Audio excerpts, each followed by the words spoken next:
Alright, up, down, down, up, down, down, up, down, down, up, down, down, go. So go, thank you very much. Nintendo 3DS. Now I'm trying to get in the cadence of speaking into a microphone again for the first time in God knows how long. Alright, hello all you crazy people out there, my name is Dragonite and welcome back to Harvest December. It has been a very long time since I went and played this, read this, whatever, because, well, to put it one way, this is not a story that I really want to be reading while my brother and sister are home for the summer, because I don't want to have to answer awkward questions. Anyway, I have a vague recollection of what was going on when I left off, and I'm going to try and pick it up again as I read this. Kohai Toyama weaved his way through the crowd. How on earth do they expect me to make rounds? The place was so crowded just stopping his feet would disturb the flow of people. It was difficult to check on the other students to see if they were doing alright. Mayuri was adamant the school would hold an organized event that would have the students on good behavior, but Kohai had given up the idea when Towada made the generous proposal. With all these people, it's a success, I guess. Mayuri would chastise him for saying that if she were here. In her books, that was just making an excuse for slacking. Kohai decided he would simply warn those that were obviously misbehaving. Watch it! Oh, sorry. He almost got bowled over by a group of girls rushing through the corridor. Be careful, we've got guests today. We don't want them hurt, but we'll be careful. They nodded once they noticed the council badge pinned to his sleeve. What's the rush, anyway? Oh, we've heard there's a fortune teller that's opened a booth. She's reputed to be really accurate. People are lining up. Really? Well, take care and walk slowly. If there's a line already, you'll be waiting anyway. Kohai said goodbye and continued his patrol. He could hear the excited voices fading behind him. He was pretty sure they wouldn't heed his caution. He shook his head. Fortune telling, huh? He wasn't interested at all. Kohai-senpai, you came! There you are. Sakura Tagami waved at him. I told you where I'd be when I was at Sine, didn't I? It's hard to figure out directions when there are so many things going on. I guess so. Sorry if I kept you waiting. Anyway, what's your class doing? I'll have to close you guys down if it's a shady business. Kohai made an evil grin. Oh no, the hand of law has come down to deal its justice. Just kidding, we opened a Russian roulette crepe shop. Why do I have a feeling that's something illegal? Not at all, we pride ourselves on our clean accounting. Don't you mean you pride yourselves on your crepes? Both. Anyway, the system is that you don't know what's going to be inside your crepe until you order one. A Russian roulette, I suppose. Kohai had no idea how they thought they could get customers with a system like that. Well, what had the reviews been like? We've had comments like unbelievable or groundbreaking or inspirational, and those are really big words for crepes, I tell you. They're all positive reviews, really.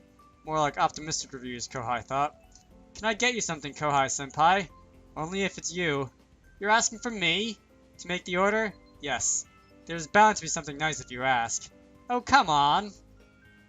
Kohai handed her some money to order a crepe for him, and Sakura accepted it with a pout. One crepe coming up! Sha! Instead of a group of girls chirping from the kitchen, a team of masculine, deep voices yelled, same thing in response. Kohai-senpai gets the special sticky topping because it's the Sakura special. Sakura called as she made her way into the kitchen. Kohai decided he better not ask what that was supposed to be. Instead, he placed his hands together and prayed. Please, God, let it be something edible. Kohai continued to weave his way through the crowd. I told you the Sakura special would be good. Don't you have to stay at the shop?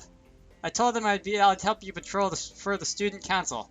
This time Sakura was following him while she munched on a crepe of her own. Wouldn't you rather enjoy the festival than be on patrol duty? You've only got one day to enjoy this, you know. Aren't you going to eat your crepe? Of course I am. Kohai could never get used to the way Sakura would suddenly make a serious face. It's good, isn't it? Are you trying to persuade me? That didn't take long. Are you trying to persuade me to say it is? To be honest, I'm not that great with the sweet stuff, but this is actually really good. Is it vanilla? No, it's my breast milk. Kohai choked. Just kidding? Kohai couldn't stop coughing. It's just mildly sweetened to the flavor so that the flavor won't clash with the other fillings. I see. It was easy to fall silent when they were walking and eating at the same time. There are a lot of couples visiting. There are. She was right. There are several young lovers enjoying the festival hand in hand.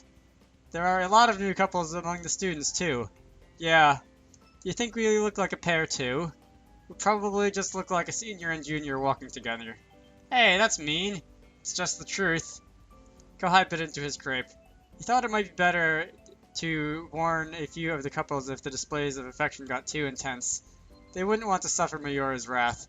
Oh yeah, have you heard of the fortune teller? Yes, she's supposed to make miracles. I thought miracles are miracles because they rarely ever happen. Never mind the philosophy. Why don't we go check it out? Apparently it's good for couples to go together. We don't have the time. I have to finish the patrol and you have to go get stuff for Mayori and you've got to go back to your shop. You treat me so lightly. Sakura? She stopped. Kohai turned back to look at her. None of our conversations matter much. I suppose I'm just a little Sakura from next door to you, Kohai-senpai. Of course you are. You didn't deny it. You make it so clear, I get it. Sorry. Don't apologize. Kohai sighed. He knew he'd hurt her. That didn't take much. But he felt so relieved. I know I'm the worst person alive. They resumed walking, but Kohai couldn't bring himself to look at Sakura's expression now. Alright. Trying too hard. That only took 7 minutes, so I think I'll read another chapter section thing before I end this video. And drink some water because it's good for me. Anyway, after the last customer left, I put a close sign on the door. Thanks for the help. Sune smiled as she leaned against the counter. She had been working continuously, starting from preparation since last evening, so she looked a bit tired.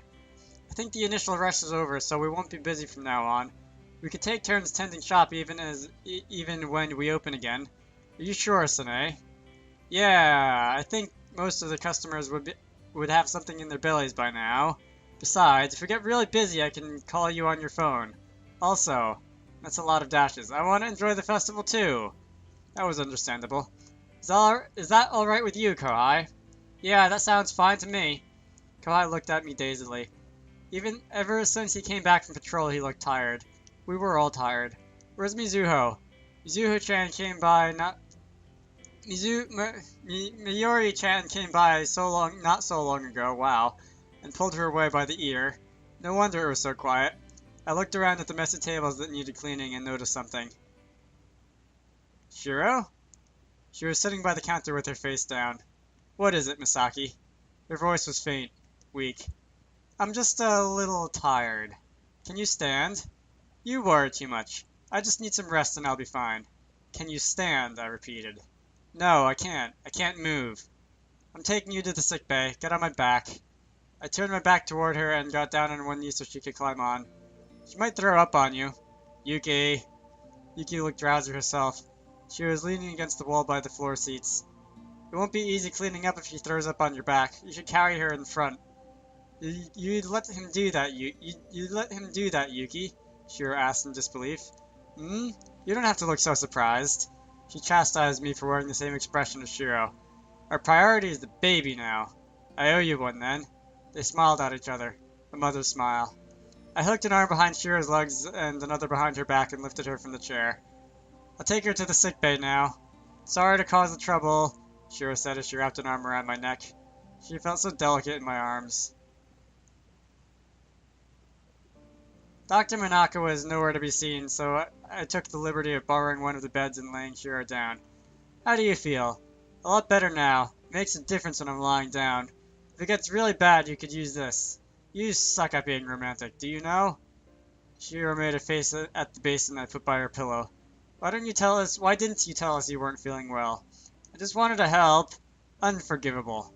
I can't remember exactly what noise I used to make when somebody would just say exclamation point. I think it was something like the gagging sound that I just made. And I won't forgive myself if something happened to you, so don't push yourself when you can't. I could hear the crowd's excited chatter leaking through the door behind. The sick bay was probably the quietest place in the school now. It's been a while since we've had some time alone, Masaki. A lot's been going on since summer. A lot. Too much. We might have thought the same thing because we both started laughing at the same time. I can't do it like I used to. My phone vibrated in my pocket. It was a text from Sine. Looks like we're open for business again. Are you going to leave me here? Shiro reached out to me. I can't believe I'm asking you to stay. I've experienced goodbyes multiple times through the ages. You'd think I'd be used to it by now. I looked up at the ceiling. She was behaving like a normal girl again. I wasn't sure if it was because she was with child or because she knew we couldn't keep this relationship anymore. Go to sleep. Masaki, don't go. I'll stay till you fall asleep. I placed a palm on her cheek. She closed her eyes peacefully. Tea, anyone? That's been about 12 minutes, so I think I will end this off here. Let's see, how do I sign off again? My name is Dragonite. This has been Harvest December, Disunion in October, or whatever the chapter is called. I hope you all enjoy that. Join me in the next part, and I will see you all later.